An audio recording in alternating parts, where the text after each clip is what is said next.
كوغل عام توم الفصل 17 كيسي. لم تمض أيام على توم في موطنه الجديد حتى برزت كفاءته وتجلت مآثره وسجاياه الطيبة لكل ذي عين بصيرة.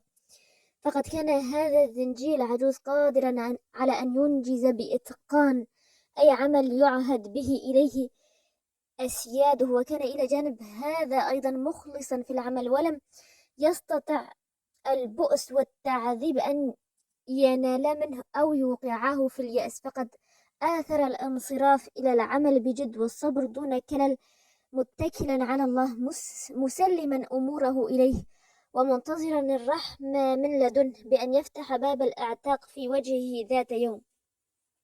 وذات صباح وقد كان العمال محتشدين للعمل في الحقول، رأى توم شخصا جديا آثر اهتمامه بين العاملات. كانت امرأة فارعة في الطول، رقيقة الحواشي، ترتدي ثيابا نظيفة كيسة، وكانت هيئتها تنبئ أن عمرها يتراوح بين 35 وبين 40 سنة، وبأن ضلوعها تخفي تحتها مأساة مفجعة، يبدو أنها على قدر عظيم من الجمال في شبابها الأول. أما اليوم فقد تغضن وجهها بخطوط من الألم، وكانت بشرتها الشاحبة تدل على مرض يصيب صاحبتها، ولكن أبرز ما في وجهها كان عيناها، فقد كانتا كبيرتين شديدتي السواد، تظلهما أهداب فاحمة تنضح بيأس مفجع، وكان يبدو على كل خط من خطوط وجهها الكبرياء الشرس وتحدي متمرد، كما كان ذلك واضحا أيضا في كل حركاتها وسكناتها وانحناءاتها أو تحرك شفتيها وكل حركات جسمها. ولكن النظر إلى عينيها يرى ليلا عميقا من اللوعة لا ينسجم، والازدراء الذي يبدو على وجهها، والكبرياء الذي يكلل هامتها. ترى من أين أقبلت هذه الغريبة؟ ومن تكون؟ ذلك ما كان يتساءل عنه توم كلما عرفه عنها أنها كانت تسير إلى جانبه رشيقة الحركة منتصبة القامة رافعة الرأس. أما سائر الأرقاء فكانوا يعرفونها معرفة أكيدة، إذ ما كادوا يرونها بينهم تعمل، حتى أخذوا يتهامسون ويعلقون ضروب التعليقات حول وجودها. انصرف توم إلى عمله، وكانت تلك المرأة الغريبة قريبة منه، فأخذ يلقي إليها بين الفين والفين نظرات اهتمام، فإذا به يجدها بارعة في العمل، خفيفة الحركة، مما يبدو بين يديها بسيطا وهينا إذا قيس إلى أوضاع العمال الآخرين، فكانت تقطف القطن بسرعة واللياقة بل باستخفاف، وكأنها تزدري العمل وتحتقر ظروف الأيام التي أوقعتها في مثل هذا الموقف. واتفق أن توم كان قريبا في عمله من تلك المرأة الخلاسية التي بيعت معه في سوق النخاسة، وكانت بحال من الأسى والهزال قاتلة، فكثيرا ما سمعها تبتهل إلى الله وهي ترتمي خائرة القوة تكاد تسقط من شدة الإعياء. فما كان من توم إلا أن اقترب منها خلسة وألقى في سلتها بضع حفنات مما تم له جمعه من القطن. فقامت المرأة وقد أخذها الدهش. لا تفعل، لا تفعل ذلك، فقد يجرك ذلك إلى عناء شديد. وفي تلك اللحظة صدف أن جاء سامب، وقد بدا وكأنه يحمل حقدا خاصا على تلك المرأة التي ترفض أن تعاشره كزوج. وفي لهجة وحشية قال وهو يهز صوته: ما هذا؟ أتحاولين الغش والخداع؟ ورفز المرأة بعنف بعقب حذائه الثقيل، ثم ارتد إلى توم فضربه بالصوت على وجهه، واستأنف توم عمله في صمت. ولكن المرأة التي كانت قبل ذلك على حافة الإعياء سقطت على الأرض مغشية عليها، ولم يكد سامبو يراها تسقط حتى هدره: لا تخاف، سوف أعيد إليها وعيها وسأعطيها منبها أفضل من الكافور. وانتزع من ردن سترته دبوسا وغزه على رأسها في لحمها، فأنت المرأة أنينا موجعا ونهضت نصف نهضة، فصاح بها الجلف: انهضي أيتها البهيمة واشتغلي، وإلا أذقتك ما هو أقسى من الأمر.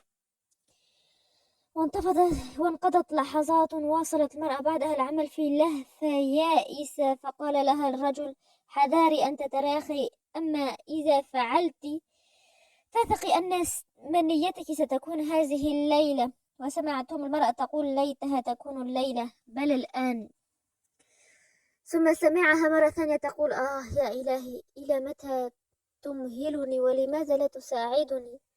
وبرغم من أن توم يعرف ما قد يلاقيه من تعب وعناء في مساعدة تلك المرأة الخلاصية، إلا أنه تقدم نحوها ووضع كل ما جناه من القطن في سلتها، فقالت له بيأس: لا تفعل، فأنت لا تعلم كيف ينقمون منك.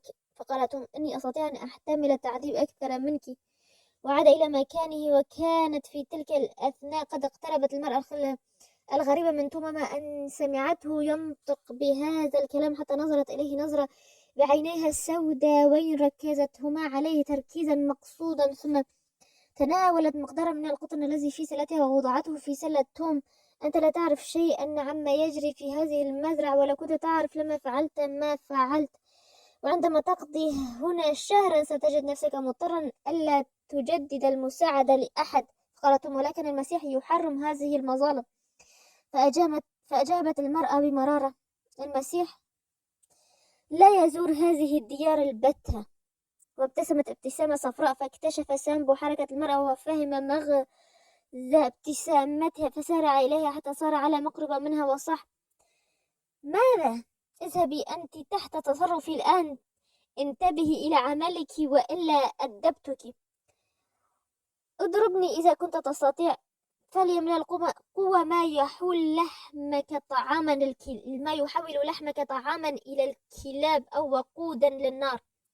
وخاف الرجل وتراجع خطوة إلى الوراء، ثم قال: وما عساك تفعلين هنا إذن؟ فأنا لم أقصد أن أسيء إليك يا سيدتي كيسي.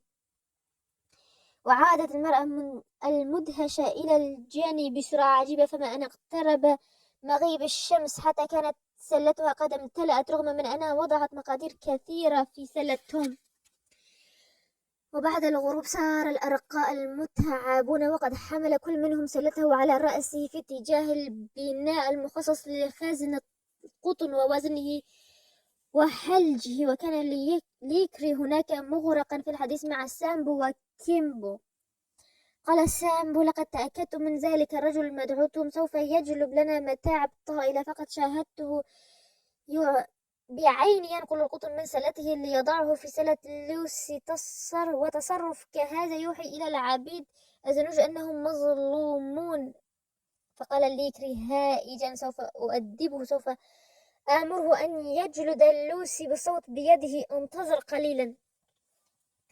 وفي بطء مكدود تقدمت المخلوقات البائسة إلى الغرفة، وقدمت سلالها إلى من يزنها. وكان ليكري يدون كل لوح خشب أسماء العبيد وقدر القطن الذي جناه كل منهم، ووزنت سلتهم واجتازت الامتحان. وقدمت لوسي حاملة سلتها، وكانت طافحة تماما كما لاحظ ليكري من غريب، ومع ذلك صاح بها غاضبا: ما هذا أيتها البهيمة الكسول؟ عدنا إلى النقص، قفي جانبا وانتظري جزاءك. وهنا تقدمت كيسي وسلمت سلتها في كبرياء ولا مبالاة، ولم تكد تفعل حتى حدجها ليكري بنظرات ساخرة، وأطالت النظر بعينيها السوداوين إليه، وبدت شفتها تتحركان لتلفظا كلاما باللغة الفرنسية لم يفهمه أحد من العمال. أما ليكري الذي فهم ما فاهت به فقد رفع قبضته فيما كانت تتكلم وكأنه ينوي ضربها، ولكن نظراتها القوية اللامبالية التي هدجته بها كانت كافية لإنزال قبضته، فمضى في سبيلها. عندئذ صاح ليكري: والآن تعال إلى هنا يا توم، إليك هذه الجارية فاجلدها بالصوت، وأنت تعرف السبب الذي يستوجب جلدها مثلي تماما. فتوسل توم إلى مولاه قائلا: أرجو أن يعفيني مولاي من هذه المهمة، فأنا لم أقم بمثل هذا العمل من قبل ولن أقوى على القيام به. وهاج ليكري وماج وضرب توم بالسياط على وجهه ضربا مبرحا، ثم قال: الآن ألا تزال مصرا على موقفك؟ أجل يا سيدي. قال توم ذلك بإباء، ومسح الدم الذي أخذ يسيل من خديه وقال: مولاي، أتوسل إليك أن تعفيني من هذه المهمة، فبإمكانك أن تقتلني إذا شئت، أما أن تجبرني على جلد إنسان فذلك ما لا أوافق عليه مطلقا، وأني أفضل الموت على اقتراف مثل هذا الجرم. برقت عينا ليكري ببريق وحشي وصاح ثائرا: حسنا، اذهبوا أيها الخطاء، فقد جاءكم في آخر الأزمان كلب ورع أو إنسان نبيل، بل جاءكم قديس ليحدثكم عن متاعبكم وخطاياكم. ولكن يبدو أنك نسيت أيها الوغد اللئيم قول الكتاب المقدس: أيها الخدم أطيعوا أسيادكم. أولست أنا مولاك؟ ألم أبتعك ب1200 دولار نقدا وعدا؟ ألست ملكي روحا وجسدا أيها الكلب؟ قال ذلك ورفس توم رفسة عنيفة بحذائه الغليظ. قل لي. ورفع توم عينيه إلى السماء فيما كان الدمع والدم يمتزجان على صفحة وجهه السوداء، وقال: لا، ثم لا. أن روحي لا يخصك أيها السيد، فأنت لم تشتريها، بل أنك لا تستطيع أن تشتريها، فقد اشتراها من هو قادر على حفظها، ومهما كنت قويا فليس باستطاعتك أن تلحق بي أي أذى. فصاح ليكري بجنون: لا أستطيع. وضحك ضحكة ساخرة ثم قال: سوف ترى إذا سامبو وكيمبو. اجلدا هذا الكلب جلدا يقسم ظهره ويقعده طوال هذا الشهر. وأمسك الزنجيان الضخمان توم، وصرخت المرأة في ذعر، ونهض الجميع كلهم، فيما كان سامبو وكيمبو يسوقان الرجل العجوز إلى الخارج ليجلداه. وفي ساعة متأخرة من الليل كان توم مرميا على الأرض، والدم يسيل من جراحه في غرفة قديمة مهجورا كانت تعد لحلج القطن. هناك بين الآلات الضخمة وبالات القطن التالف وآلات أخرى متراكمة، سمع توم الجريح فجأة وطأ أقدام في وسط الغرفة، فصاح: من هذا؟ وانعكس ضوء الفانوس الصغير على عينيه، فقال: هذا أنت يا سيدي؟ ناوليني بربك قليلا من الماء. وضعت كيسي الفانوس على الأرض، وصبت الماء من زجاجة كانت معها، ورفعت رأس توم وقدمت له كوب الماء، وشرب توم حتى إذا ارتوى. قال للمرأة الكريمة: أشكرك يا سيدتي. فقالت كيسي: لا تدعني سيدتك، فما أنا سوى عبدة بائسة مثلك، بل أشد بؤسا منك، ولكن ما لنا ولهذا الآن، فجراحك بليغة وتحتاج للعناية. كانت كيسي قد عاشت زمنا طويلا مع أرقاء ضحايا الوحشية البشرية، فأخذت تتقن فن التمريض وتضميد الجراح، فقامت لتوها بتضميد جراح توم، وما هي إلا برهة حتى شعر توم بالراحة، فراح يشكر المرأة من جديد في مكان كنت تجلس القرفصاء قبالتهم، وقد بدت على محياها موجة من الأسى المرير. وصمتت المرأة برهة ثم قالت: أرأيت بنفسك أيها الأخ البائس، فلا فائدة ترجى من تهربك، لقد كنت شجاعا حقا والحق معك، ولكن من الغبن أن تحاول النضال وتبديل العقول، فنحن هنا تحت سلطة الشيطان وهو أقوى منك، وعليك أن تبتعد عن كل محاولة تمرد أو عصيان. يا إلهي، وكيف أستطيع ذلك؟ فقالت المرأة: لا فائدة من الابتهال إلى الله، فإنه لا يسمع، وأنا أعتقد أنه ليس ثمة إله، وإذا كان هناك إله فليس من شك في أنه ضدنا. كل شيء ضدنا، الأرض، السماء، وكل شيء يقودنا إلى جهنم، فلماذا لا نذهب إليها؟ وأغمض توم عينيه وارتجف لدى سماع هذه الكلمات الكافرة.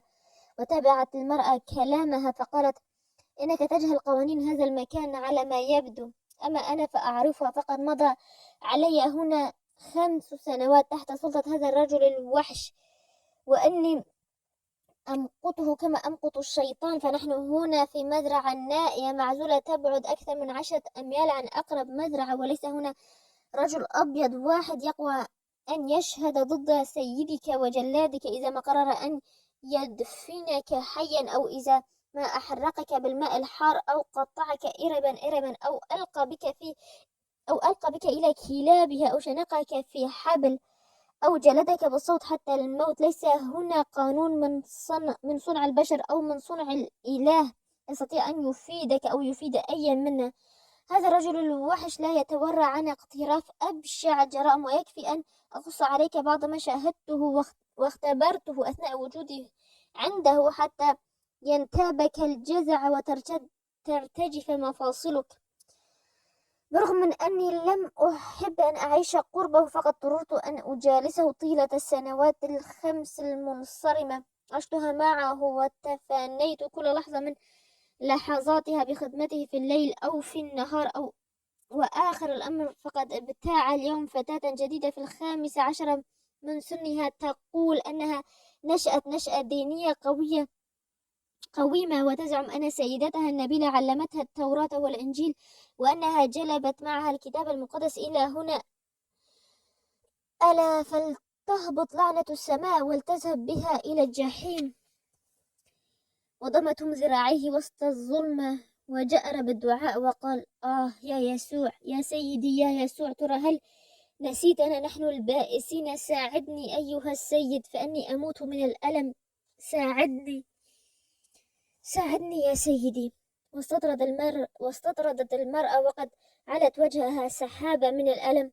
وفي سبيل من تضحي براحتك وصحتك يا توم؟ بل من هم أولئك الرعاع البؤساء الذين تعمل لتخليصهم من آلامهم؟ إن أي منهم خليق بأن ينقلب ضدك عند أول فرصة أو عند أقل إهانة توجه إليه. إنهم جميعا شرسوا نقوسات على بعضهم البعض. يا لهم من مساكين، ما الذي جعلهم متوحشين قساة؟ إني لو عشت عيشهم لغدوت مثلهم. قالت أم: لا يا سيدتي، لقد فقدت زوجتي وأولادي وبيتي وسيدا كريما، فلست أستطيع أن أخسر الآخرة فوق ذلك. قالت أم ذلك وصار يصلي. فقالت كيسي: يا عزيزي توم، أما هذه الصلوات فقد سمعت بها من قبل وكلها تلاشى وتتحطم. ها هي إيميلي الآن تعتصم بهذه الصلوات كما أنك تحاول أن تستجير بها، ولكن ما الفائدة منها؟ عليك أن ترضى بالأمر الواقع وألا قطعك ليكري إربا. وصمتت كيسي برها ثم أردفت: انظر إلي الآن، انظر إلى حالتي. حسنا، لقد نشأت في بيت ترف ونعمة. تعلمت في أحد الأديرة الموسيقى والفرنسية والتطريز، حتى إذا بلغت 14 توفي والدي، وإذ لم تكفي ممتلكاته لتغطية الديون المتراكمة عليه، فقد وضعت في لائحة الممتلكات التي عرضت للبيع وفاء لتلك الديون. وكانت أمي أما رقيقة، وكان والدي يعتزم أعتاقها، ولكن الموت عالجه فلم يفعل. وبعد أن غيب والدي تحت التراب، اصطحبتها زوجة أبي إلى مزرعة والدها، وكان يزورنا هناك كل يوم محام شاب كلف بإنجاز تصفية الشركة. وقد كان هذا الشاب يحدثني بلطف جم. وفي يوم جاءنا وبصحبته الشاب جميل لن تقع عيني على أجمل منه وجها. فمشيت مع الشاب في الحديقة وتجاذبنا أطراف الحديث، فادعى هذا بأنه يعرفني من قبل دخول دير، وأني ولهته حبا، وأنه سوف يصبح حبيبي وزوجي. ثم اشتراني ب$2000 وأصبحت ملكه، وكنت بذلك سعيدة لأنني أحببته. لله ما كان أنبله وأنبل تصرفاته. لقد أسكنني في منزل جميل ووضع تحت تصرفي الخدم والخيل والعربات، وسلمني ما أشاه من المال والمتاع، لكني كنت أطمع في أن أتزوجه. فحدثته في هذا الأمر فأقنعني بأن زواجنا مستحيل، ودعا بأن حينها المخلص هو الزواج أمام الله. هكذا رزقت منه ولدين، الأول ذكر وسميناه باسم أبيه هنري، وثانية أنثى دعوناها إليزا. يا لله ما كان أجملها وأحلاهما. كان هنري يحبهما ويقول أنه سوف يعترف بهما ولدين شرعيين، وكان يطلب مني أن ألبسهما أجمل الثياب لنذهب سويا في عربة مكشوفة صحبته، وكان كل همه أن يسمعني مديح الناس لي ولولديه. ما أجمل تلك الأيام وما كان أسعدها، ولكن السعد ما لبث أن أفل، فقد كان لهنري ابن عم قدم إلى نيو أورليانز وكان صديقا له حميما، أما أنا فقد توجست من رؤيته شرا، أيقنت أنه يجلب معه الشقاء، وقد صدق حدسي. فما انقضت فترة طويلة حتى صار هنري يقضي ليله خارج المنزل حتى يعود قبل الثانية أو الثالثة بعد منتصف الليل، وكان يقامر هناك في بيت الميسر. قدمه ابن عمه إلى فتاة فوقع في شباك غرامها، ولما اقترب من درجة الإفلاس عرض عليه ابن عمه أن يبيعني ويبيع ما لدينا ليتمكن من الوفاء بديونه، تلك الديون التي كانت تمنع زواجهم منها، فباعنا جميعا. وعندما تقدم إلي ابن عمه الوغد وهو يحمل صك البيع قذفته باللعنات وقلت له بأني أفضل الموت على أن أعيش معه، فهددني ببيع ولدي وادعى أنه أحبني منذ وقعت عيناه عليه لأول مرة، وأنه سعى لتوريط هنري بالديون وأوقعه في شرك المرأة الأخرى ليتمكن من الوصول لامتلاكي. وشاءت الأقدار أن أقع بين يديه، فاستسلمت له مرغمة كي لا يبعد عني ولدي، وهكذا عشت معه مسايرة، أظهر له الود وأخبئ له الكره، ولكن تضحيتي لم تنجني مما كنت أخشى وقوعه، فقد باع الوغد ولدي إذ كنت مرة وإياه في نزهة، وعندما عدنا لم أعثر لهما على أثر، ولما سألته عنهما أظهر صك البيع بوقاحة، فثارت ثائرتي ولعنت الماضي وقد خشي ثورتي على ما يظهر، فأخبرني بأن ولدي قد بيعا حتما، ولكن أمر استعادتهما مرهون بإرادتي ومدى استسلامي لشهواته، فأخلدت إلى الهدوء ورضيت بحكمه. وهكذا كان يعللني بالآمال مدعيا بأنه ينوي تحريرهما في وقت قريب. وفيما كنت ذات يوم في سجن البلدة رأيت جماعة من الناس محتشدين حول أحد الأبواب، وسمعت آنذاك صوت طفل فإذا هو ابني، ولما رآني أفلت من بين يدي رجلين أو ثلاثة كانوا يمسكون به، واندفع صوبي يبكي ويصرخ وأخذ يتعلق بثيابي، فلحق به الرجال وهم يهددون ويتوعدون، فقال أحدهم بأن والده كان ذاهبا معه إلى السجن ليلقي عليه درسا لا ينسى، وعندئذ تعذبت روحي وحاولت أن أستعطف الرجلين وأتوسل إليهما، فأغرقا في الضحك، وانتزع الولد مني وهو يبكي ويصرخ بأعلى صوته ماما ماما. فالتفت حولي علي أرى من يساعدني، فوقع نظري على رجل قرأت في ملامح وجهه شيئا من الشفقة علي، فرجوته أن يتدخل في الأمر لمساعدتي، فهز رأسه نافيا وقال إن مولى الولد يدعي بأنه قد أذاقه الأمرين، لهذا فهو يريد إدخاله السجن لتأديبه. وعندما رجعت إلى البيت رجوت أن يتدخل من أجل إنقاذ ابني من السجن، فراح يضحك مني ويسخر من لوعتي. عندئذ صارت ثائرة نفسي فزاغت عيناي واسودت الدنيا في عيني وأظلمت. لم أدري ما أصابني ولم أعي إلا أني رأيت سكينا على الطاولة، وحيث عدت إلى وعي رأيت نفسي في غرفة نظيفة هي غير غرفتي، ورأيت امرأة سوداء عجوز تعتني بي وطبيبا يشرف على معالجتي. وبعد مدة من الزمن علمت بأنه غادر المكان وتركني في ذلك المنزل لأباع، وكان هذا هو السبب الكامن وراء اعتنائهم بي كل ذلك الاعتناء البالغ. ورجوت من الله أن لا أشفى من مرضي، ولكن الحمى فارقتني بعد قليل، فأخذوا يضطروني أن أظهر بأجمل ثياب كل يوم فصار المشترون يأتون لمشاهدتي ويطرحون علي أنواعا من الأسئلة ويتحدثون في السعر الذي سأباع فيه. وجاء آخر الأمر رجل نبيل يدعى ستيوارت، ولما رأى نفسي تقطر بالأسى اشتراني ووعد بأن يبذل جل جهدي لافتداء ولدي، وبالفعل فقد ذهب إلى فندق الذي يقيم فيه ابني فأخبروه بأنه بيع من جديد لأصحاب مزرعة عند نهر بيرل، وكان ذلك آخر ما سمعته عنه. وأخيرا اكتشف مقر ابنتي وكانت تشرف على تربيتها عجوز، فعرض عليها مبلغا ضخما من المال لكنها أبت أن تذعن لرجائه. ولقد تبدل لباتر أن ستيوارت يحب أن يبتاع الفتاة من أجل إرضائي، فكتب إلي يهدد ويقول بأني لن أرى ابنتي بعد ذلك أبد الدهر. كان الكابتن ستيوارت شديد العطف علي فحملني إلى مزرعته الرائعة. هناك عشنا سعيدين في خلال عام. وضعت غلاما، ما كان أجمل ذلك الولد، فكم أحببته وكم كان شديد الشبه بولدي هنري.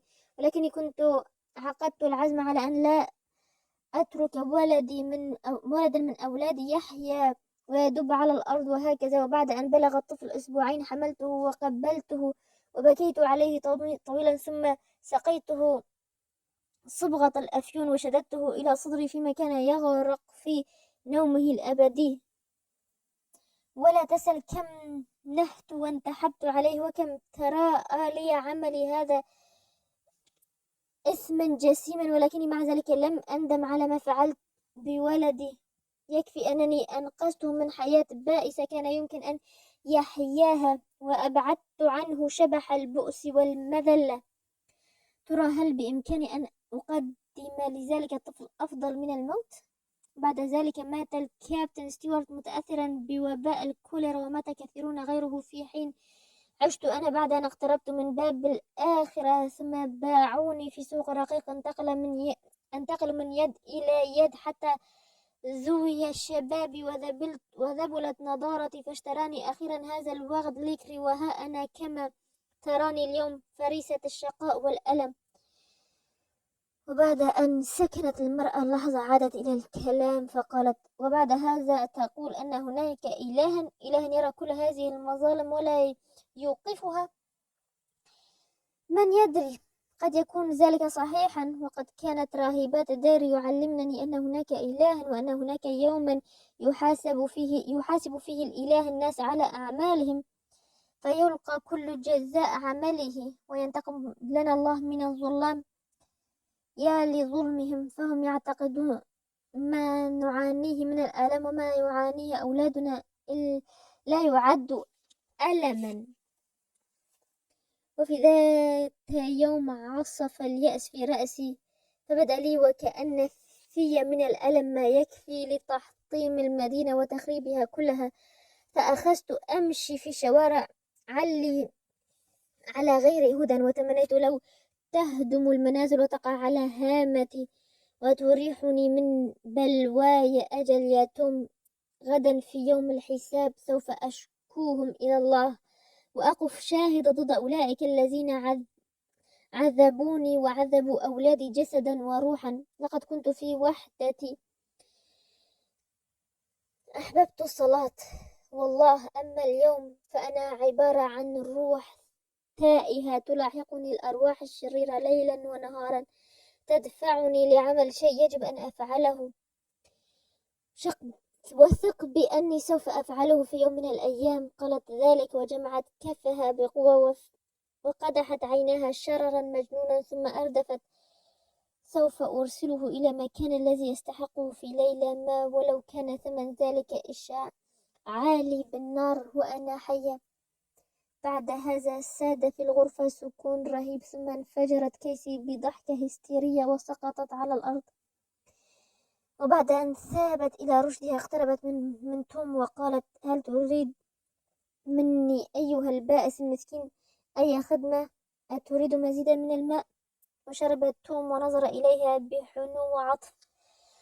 يا سيدتي، إني لا أتمنى لك إلا أن تذهبي إلى الذي يستطيع أن يقدم لك ولجميع الناس المياه الحية. فقالت كيسي وفي عينيها السوداوية وميض حلم مفجع كنت أرى صورته فوق الهيكل حين كنت فتاة صغيرة، ولكنه ليس ها هنا شيء غير الإثم وغير اليأس الطويل الذي ما ينقضي. وتطلع إليها وكأنه يريد أن يقول شيئا، ولكنها حالت بينه وبين الكلام وقالت: لا تتكلم أيها الرجل البائس، حاول أن تنام إذا كان باستطاعتك. ووضعت مقدارا من الماء تحت تصرفه وغادرت المكان. الفصل 18. ليكري. فيما كان ليكري يعاقر الخمر في غرفة الجلوس الكبيرة الرطبة قرب موقد، أخذ يدمدم ويقول: ليت السامب يكون طعم للأمراض، فقد أضاع مجهود الأيادي الجديدة التي جلبتها، فالعبد العجوز لن يقوى على العمل قبل انقضاء أسبوع أو أكثر. ومتى حصل ذلك؟ لأن الموسم على الشد. هي لك من شيطان يا سامبو؟ فقال صوت من وراء الكرسي الذي كان يجلس عليه: أجل، مثلك تماما. كانت كيسي هي صاحبة ذلك الصوت، فلم يكد ليكري يراها حتى قال: هذا أنت أيتها الشيطانة، لقد رجعت من الحقل أليس كذلك؟ فقالت في لا مبالاة: ألا أجل، ولسوف أعمل منذ اليوم ما يحلو لي أيضا. إنك تهذين أيتها الماكرة الفاجرة، فأنت منذ اليوم ستساقين إلى العمل يوميا كسائر العمال، أي إن لم تعودي وترجعي عن غيك. إني أفضل 1000 مرة أن أعمل مع العبيد على أن أبقى تحت إمرتك هنا، ولكنك تحت أمرتي على أي حال. فاجلسي هنا على ركبتي يا عزيزتي واستمعي إلى صوت العقل. وحدجته كيسي بنظرات شرسة وقالت: سايمون ليكري، خذ حذرك، أنت خائف مني ولك الحق في ذلك. كن حذرا، ففي بردي 1000 شيطان. وهمست بالكلمات الأخيرة همسا، ودفعها ليكري بعيدا عنه ونظر إليها نظرات تعجب بغيظ مكبوت. على أي حال يا كيسي، لماذا لا نكون أصدقاء كما كنا من قبل؟ قالت في مرارة: كما كنت أفعل من قبل. وصمتت فجأة، لقد ثارت في قلبها دنيا من الانفعالات المريرة أكرهتها على السكوت. كانت كيسي قبل ذلك الوقت قد استطاعت أن تفرض على ليكري نوعا من النفوذ الذي تلجأ إلى استخدامه المرأة القوية الثائرة في تحطيم أشرس رجل، ولكنها انتهت في الآونة الأخيرة إلى أن أضحت أكثر انفعالا وأشد قلقا، وهي ترضخ لنير عبودية ذلك الوحش القاسي. ولكن ليكري مع ذلك كان يخشاها، وهو مصاب بذلك الذعر الخرافي الذي يلازم بعض مخبولي العقل والشائع عند ذوي العقول اليائسة غير المثقفة. وعندما جاء ليكري بإيميلي إلى البيت، دبت الغيرة الأنثوية في قلب كيسي المحطم، فوقفت إلى جانب الفتاة أول مرة. فكان من جراء ذلك أن حصل شجار مخيف بينها وبين ليكري. أقسم ليكري على إثره بأن يقذف بها تعمل في الحقول إذا لم تخلد للسكينة. فقبلت كيسي التحدي وعملت يوما كاملا كما رأينا لكي تبرهن له عن استعدادها لتحديه. وكان الظلم النازل بتوم المسكين قد زاد في نقمتها، فوجهت إلى ليكري أعنف اللوم تلك الليلة. وفيما هما يتشاجران فتح الباب ودخل السامب حاملا بيده شيئا قد لف بورقه، فقال ليكري: ما هذا أيها الكلب؟ إنها تميمة يا مولاي. ماذا؟ لا شك أنها إحدى التمائم التي يضعها العبيد في أعناقهم فتساعدهم على احتمال الآلام والتعذيب. كانت معلقة حول عنق ذلك العبد الأسود توم. وكان ليكري من يؤمنون بالخرافات، فتناول الورقة وفتحها بعصبية، فإذا في داخلها دولار فضي وخصلة من شعر أشقر طويل. شعر التف وكأنه شيء حي حول أصابع ليكري، وفي هياج مباغت وقف ليكري وطفق يجذب خصلة الشعر البعيدة عن أصابعه وكأنها تحرقه، وصاح: من أين أتيت بها؟ أبعدها عن عيني. أحرقها، أحرقها، هذا أحسن.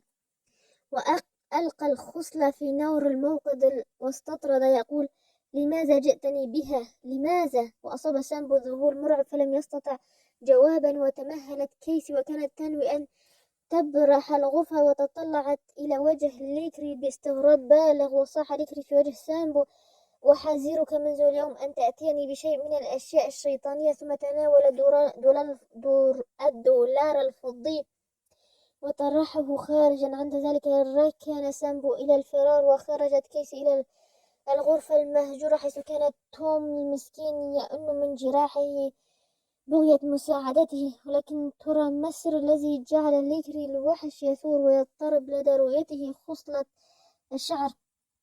إن الإجابة على هذا التساؤل تستوجب منا أن نرجع بالقراء قليلا إلى الوراء. وتفاصيل ما نبغيه هو أن ليكري لغليظ القلب الشرس كان قد تربى في أحضان تقية ورعة، فقد كان همها أن تغرس في نفس ابنها روح التدين وأن تحبب إليه الصلاة. ولما كان أبوه سيء الخلق مستهترا بالمثل العليا، فقد شب صاحبنا على ما كان عليه والده، وطرح نصائح والدته جانبا دون أن يعمل بها. وما أن شب ليكري وصار رجلا شديد البأس حتى فارق أمه وضرب في البحار يلتمس الثروة غير المشروع والمتعة الضالة. ولم يعد بعد ذلك إلى والدته إلا مرة واحدة، فتعلقت به وراحت تصلي من أجل خلاص روحه، وأخذت تنصحه بأن يبتعد عن حياة الإثم والرذيلة. وقد آثرت ابتهالات والدته فيه، وظهر في قلبه نور الإيمان، ودعته الملائكة إلى إنقاذ نفسه، وكاد يقتنع بأن التقوى أفضل من الفساد. وكان أثر ذلك أن حصل عراك النفس في ذات نفسه، ولكن كتب النصر للإثم والشر آخر الأمر، فانكفأ ليكري إلى جهة الشر وانخرط في جنوده، وقد يئست أمه من إصلاحه. وفي ذات يوم جاءته متوسلة وركعت على قدميه، وقد بلغ منها اليأس غايته، فرفسها بعقبه فخرت على الأرض فاقدة الشعور. وعندئذ ترك ليكري البيت وعاد إلى سفينته دون أن يعرف من أمر أمه شيئا. وفيما كان ذات يوم يحتسي الخمر مع جماعة من رفاقه السكارى، جاءته رسالة وما كاد يفضها حتى وجد خصلة طويلة من الشعر الجعد قد التفت عدل أصابعه. أما الرسالة فقد حملت إليه نعي والدته، وأنها سامحته على هفوته وغفرت له، إذ كانت تلفظ أنفاسها الأخيرة. وعندئذ ارتعدت فرائص ليكري، ثم أحرق خصلة الشعر وأحرق الرسالة. فيما كان يشاهد النار تأكل الشعر والرسالة، شعر برجفة تهز كيانه كله، ثم تراءت له من خلال ذلك النار الأبدية التي تنتظر المجرمين. ثم أخذ يكثر من الشراب لينسى ما خالط ذهنه من صور بشعة، ولكنه كثيرا ما كان يتمثل في الليالي المظلمة أمه الشاحبة قائمة قربه في الفراش، ويشعر بالتفاف شعرها التفافا ناعما حول أنامله، ويحس العرق البارد يتصبب من جسمه ويصب من فراشه مذعورا خائفا. تلك حكاية ليكري في إيجاز بالغ هكذا. فما أن وجد ليكري نفسه وحيدا بعد خروج سامبو وكيسي حتى انفجر بالغضب. ومن أين جاء بها ذلك اللعين؟ لقد ظننت أني نسيتها، ألا ما أشقاني وما أتعسني إذ حسبت أني نسيتها. وعلى أي حال فأنا وحيد الآن، وسأدعو إيميلي علي أنسى معها كربتي، ولكنها تكرهني هذه اللعينة، غير أني لن أبالي بما تظهره نحوي، ولسوف أحمله على أن تحضر إليه. وخرج ليكري من الغرفة مهرولا، وصعد السلم المؤدي إلى غرفة إيميلي، وفيما هو يرتقي سلم وصلت إلى أذنيه أنغام صلاة أو غناء تنطلق في البيت، فوقف مستهلا وأصاغ بسمعه إلى صوت، وكان شجيا رقيقا، فإذا به يسمع أغنية من الأغاني الشائعة بين الزنوج. سيكون ثمة بكاء بكاء بكاء. سيكون ثمة بكاء حين يجلس المسيح للحساب. وهدر ليكري لعنة الله على الفتاة، سوف أخنقها. ثم صاح بصوت أجش: إيميلي إيميلي. فلم يرد عليه غير صدى ساخر.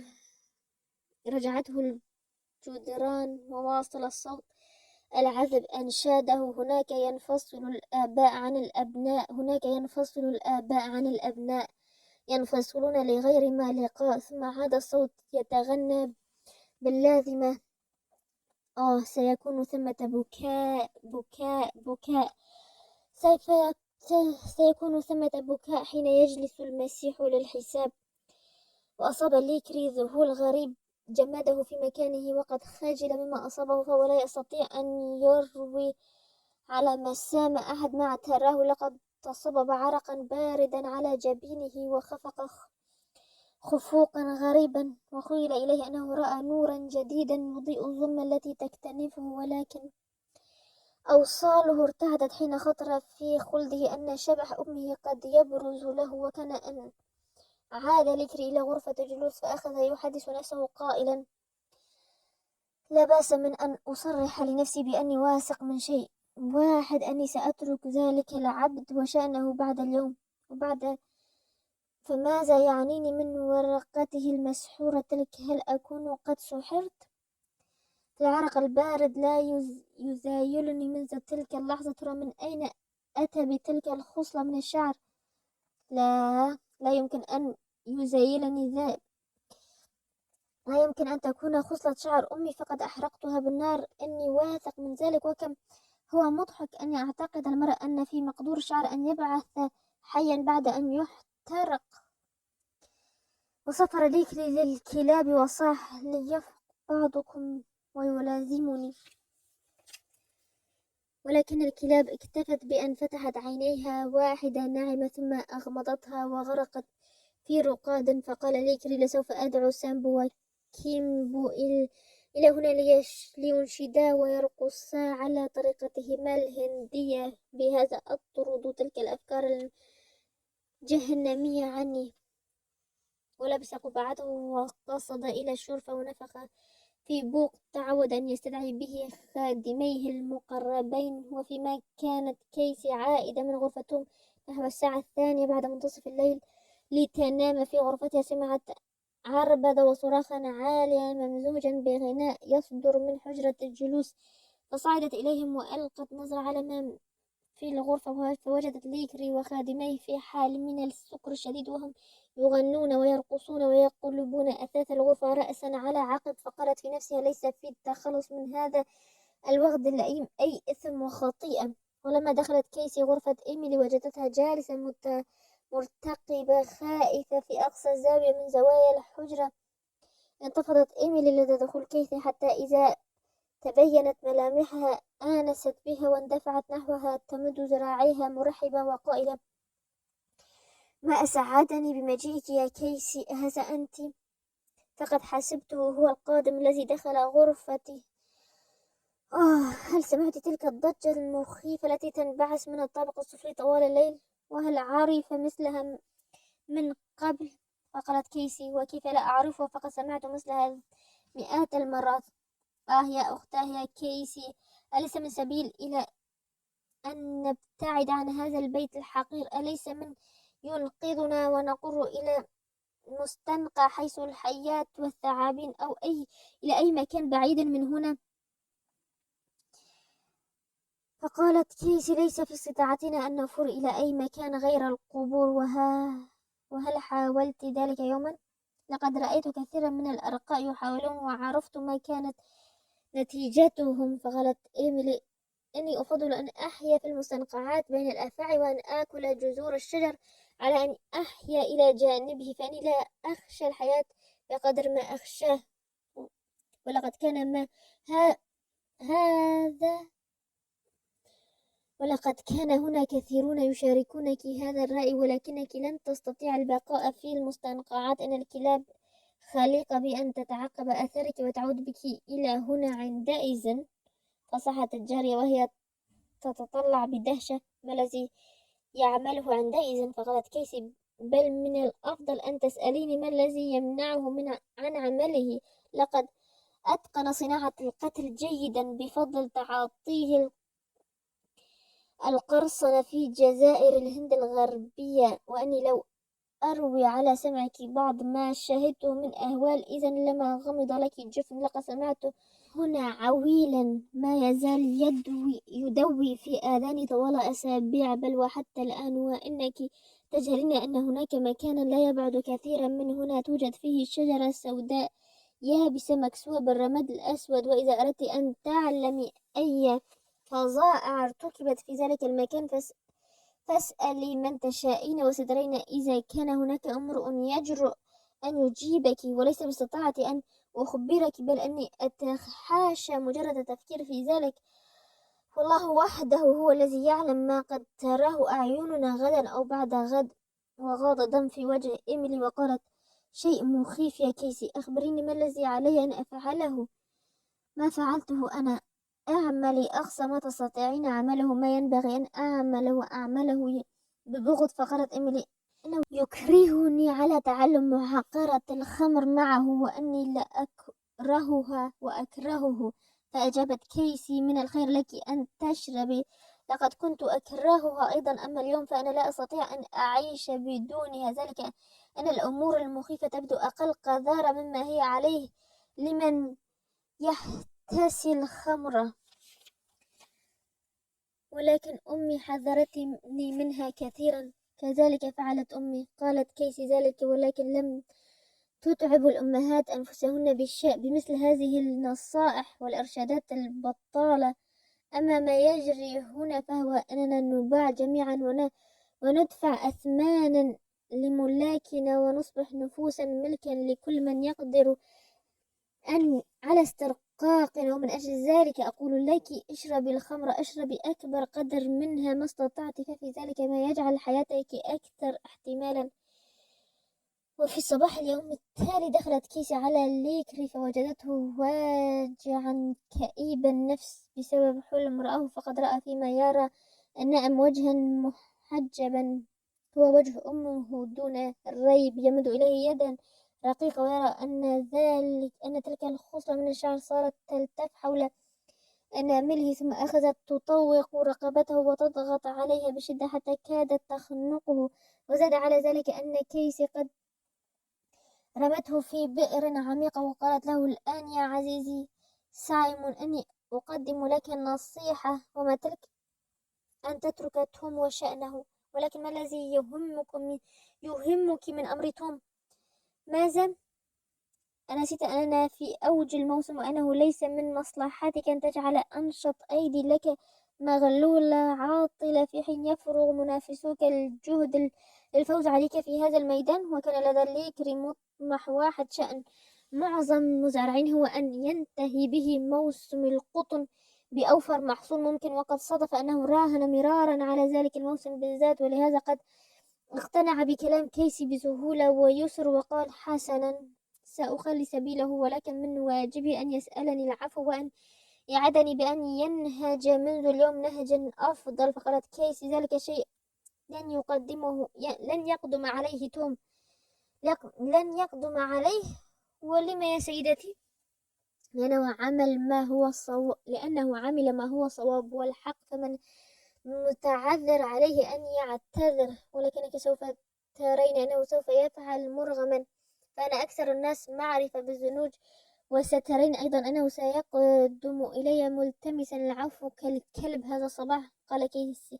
فقالت كيسي: لن يفعل ذلك، أنت لا تعرف هذه الفئة من الناس، فهو يفضل أن يقطع إربا على أن يطلب العفو. سنرى. قال ليكري ذلك وهب إلى الغرفة التي وضع فيها توم جريحا. في ذلك الصباح استفاق توم، فبدا له أن وفاته قد غدت وشيكة الوقوع عندما أطلت أنوار الضحى على غرفة مهجورة خفق قلب توم به بهجة وسرورا واستعد للقاء ربه. وفيما هو يعارك الموت دخل عليه سيده ليكري ورفسه برجله باحتقار وقال له: حسنا يا توم، كيف تجد نفسك اليوم؟ أحس أن الدرس الذي أخذته كان كافيا، واعتصم توم بالصمت. فصاح به ليكري: أنهض أيها الحيوان القذر، ورفسه برجله من جديد. فتحامل توم على نفسه ونهض وواجه مولاه مرفوع الجبين، فتطلع إليه ليكري شاررا وقال: عجيب أن تقابلني بهذه الوقفة الجبارة، ويبدو أنك لم تأخذ نصيبك من الضرب الكافي. حسنا، اركع الآن أمامي وأطلب الصفحة عما بدر منك الليلة البارحة. ولم يتحرك توم. اركع أيها الكلب أقول لك، وضربه بالصوت.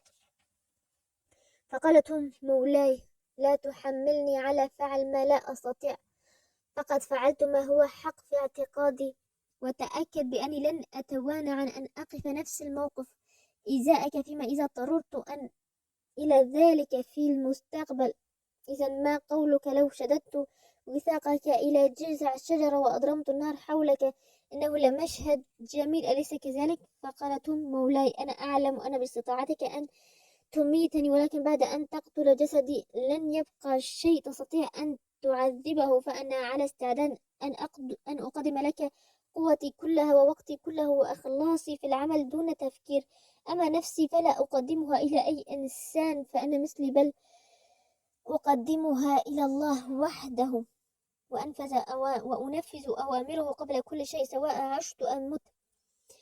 في إمكانك أن تتأكد أني لا أخشى الموت أبدا، وأنت تستطيع أن تجلدني بالصياد الفولاذية، وأن تحرمني من الطعام والماء، وأن تحرقني بالنار، ولكن ذلك لا يغضبني، بل على العكس، فإنه يجعل في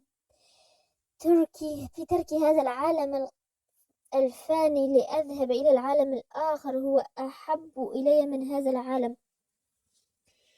الفصل 19: النصر والشجاعة. عاد توم إلى العمل في الحقل بكدح من الصباح حتى الساعة متأخرة من الليل، فعاوده الضعف الجسماني، وتراءت له مأساته مخيفة رهيبة، فخالطه الغم وسيطر عليه الأسى. لقد فكر في الرسالة التي بعثت بها الآنسة أوفيليا إلى أصدقائه في كنتاكي، وتضرع إلى الله أن يرسل إليه من ينقذه من حمأة الشر التي يتردى فيها.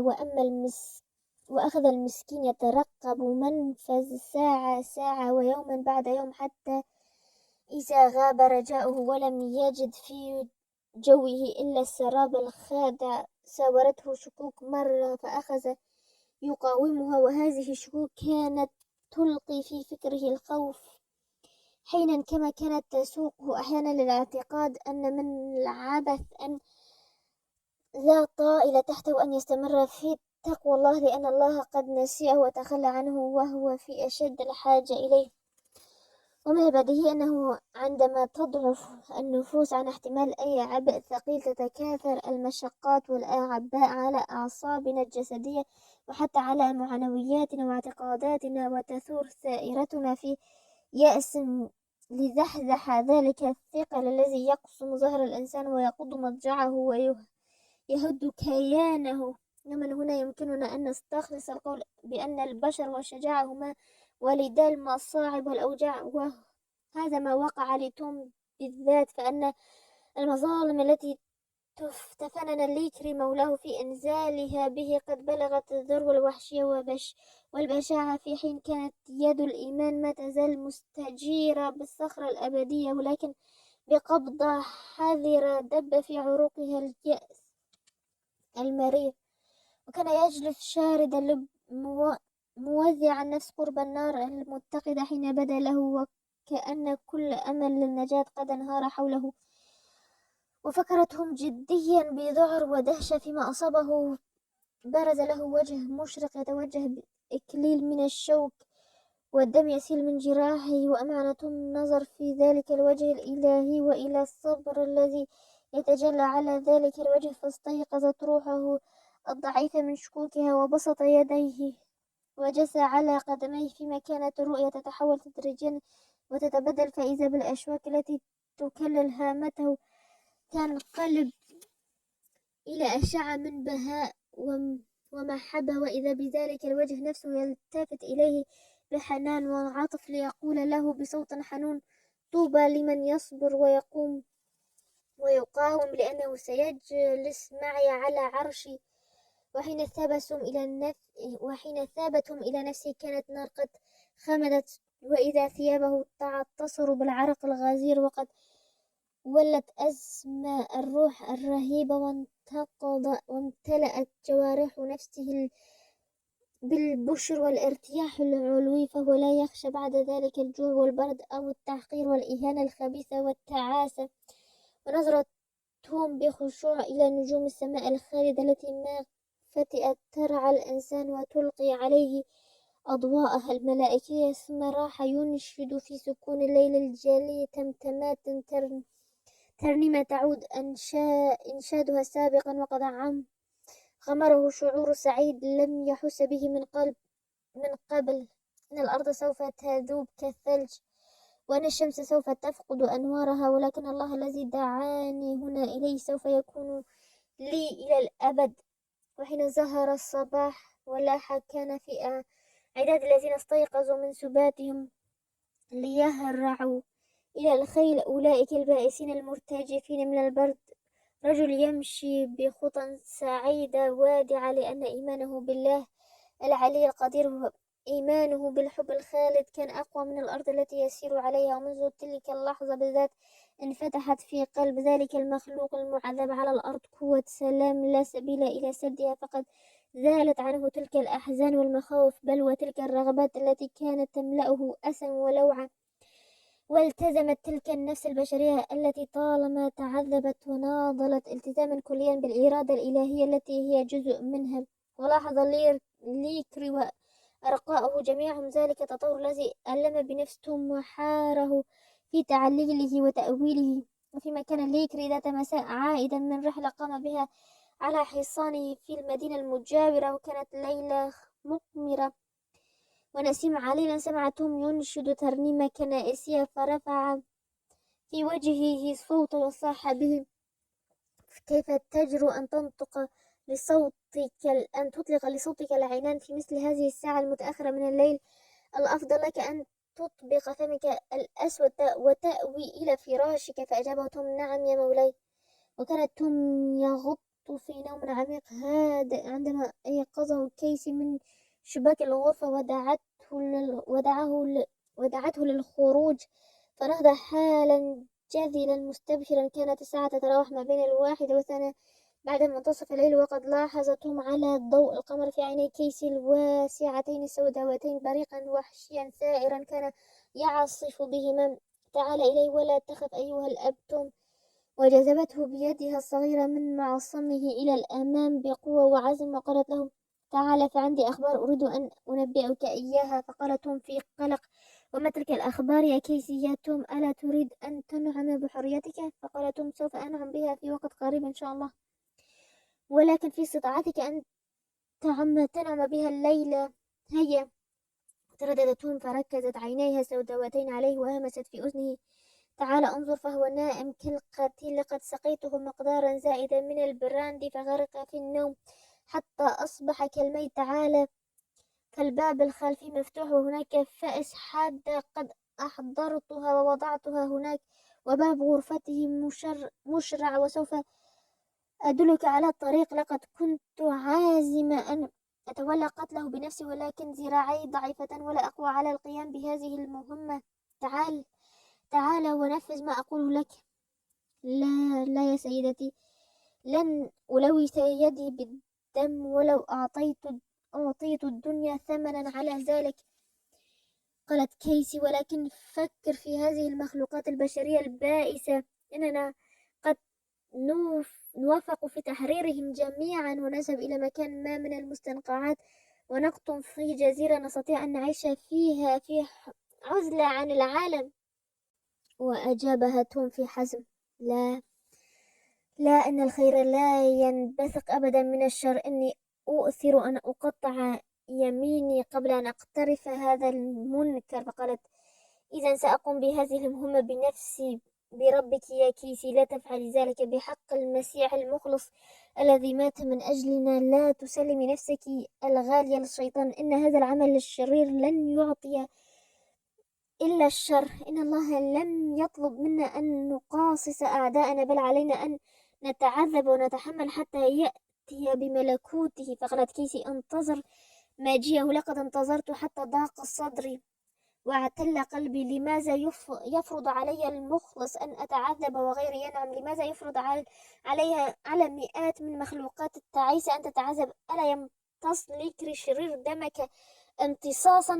لا، لقد دعيت إلى العمل الجدي، وأن الضحايا تدعوني للانتقام، ولسوف أسفح دم ذلك الشرير. فأمسكتهم بيديها الصغيرتين وصح: لا أستحلفك بالله أيتها الإنسان الضالة الشقية أن معلمنا يسوع لم يسفح سوى دمه وحده، ولقد فعل ذلك لكي يفدينا حين لم يكن بعد أصدقاء له. ساعدنا يا الله أن نطبق تعاليمه ونقتدي سيرته ونحب أعداءنا كما أحب أعداءه. فقالت كيسي وقد لمعت عيناها ببريق وحشي: نحب مثل هؤلاء الأعداء؟ ذلك ما لا طاقة للحم والدم على احتماله. لا يا سيدتي، ليس ذلك بمعتذر، ولكنه هو يمنحنا القوة لملاقاة ذلك الشر والتغلب عليه، وهذا هو نصرنا. وعندما نستطيع أن نحب جميع الناس ونعمل من أجلهم، عندئذ نربح المعركة وننتصر. فليكن اسمه مباركا ومجده دائما. ورفعتهم رأسه إلى العلاء وعيناه دامعتان، وأخذ يصلي بصوت أجش. فسقطت دموع توم الملتهبة على روح تلك المرأة القلقة الثائرة سقوط الندى. فخمدت النار المضطربة في قلبها وأطرقت مليا، لا لاحظتم أن تقلصات يديها قد ارتاحت فيما كانت تقول: ألم أخبرك من قبل أني فريسة الروح الشريرة؟ أيها الأب المحترم، إني أتمنى أن أصلي ولكني لا أقوى على الصلاة. لم يتح لي أن أصلي منذ ذلك اليوم الذي بيع فيه ولدي. إن ما تقول يا توم هو حق، ولكنني عندما أجرب أن أصلي أجدني مضطر أن أكره وألعن. لهذا فليسامحني الله، فأنا لا أستطيع أن أصلي. فقالت توم في حنان: أيتها المرأة البائسة، لا تسلمي نفسك للشيطان الذي يريد أن يستولي عليك، وإني سأصلي لك ليحفظك الرب الإله من الشر. ووقفت كيسي صامتة بينما انحدرت على خديها دموع هطالة مريرة. وقالت توم في لهجة المتردد: سيدتي، إذا كان في استطاعتك فعلا أن تفري من هنا، فإني أنصح لك بأن تهربي مع إيميلي. أن إذا كان في إمكانكما أن تفعل ذلك من غير إراقة دماء. وهل تحاول ذلك معنا أيها الأب؟ لا أستطيع أن أرافقكما، فمهمتي قائمة بين هؤلاء البائسين، ولسوف أظل معهم حتى يأتينا الله بالفرج. وسأحمل صليبي كما يحملون حتى نهاية الطريق. وأن الموضوع يختلف بالنسبة لكما، فإن بقاءكما يعذبكما وليس في طاقتكما الصبر على ذلك. وأرى من الخير لكما أن تبرحا المكان إذا كان ذلك ممكنا. فقالت كيسي: ليس من سبيل إلى ذلك سوى القبر، وأني لواجدة فيه راحتي، لأن الحيوانات العجماء والطيور لا بد وأن تجد لها نزلا في مكان ما، وكذلك الحياة والتماسيح لها موطن تعيش فيه وترجو فيه الراحة. أما نحن فليس لنا مسكن ولا موطن ولا نزل نأوي إليه. فإذا ما ذهبنا إلى المستنقعات المرعبة تعقبتنا الكلاب ومزقتنا إربا الجميع ضدنا، حتى البهائم هي عدو لنا، فإلى أين نذهب؟ وصمتتهم لحظة ثم قال: إن الذي أنقذ دانيال من مخالب الأسود، والذي سار على الماء وأمر الرياح أن تهدأ فسكنت لم يمت وهو يمد لكما يد المعونة، وأني متأكد أن في استطاعته أن يحفظكما سليمتين. حاولا ولسوف أصلي بكل قواي من أجل سلامتكما. ما أعجب تفكير الإنسان وما أغرب قوانينه، فقد نكون في موقف حرج تعوزنا الحيلة فإذا بنا نقف على ما يوصلنا إلى محجتنا فتلمع في رؤوسنا فجأة، وعلى ضوء تفكير جديد فكرة طالما غفلنا عنها وكأنها لا فائدة منها، فإذا تلك العصا ما ستبهر الأنظار وتأخذ بمجامع القلوب. لقد فكرت كيسي خلال ساعات بمختلف الخطط التي يمكن اصطناعها لتوفيق في الهروب من هذا الجحيم، ولكنها كانت تستبعدها كلها بوصفها فاشلة غير منطقية. ولكن خطة واحدة لمعت في ذهنها فجأة، خطة كانت بسيطة وسهلة بحيث ملأت نفسها بالأمل الحي. قالت كيسي فجأة: أيها الأب المحترم، سأحاول ذلك. فقالت حسنا، ليساعدك الرب الإله.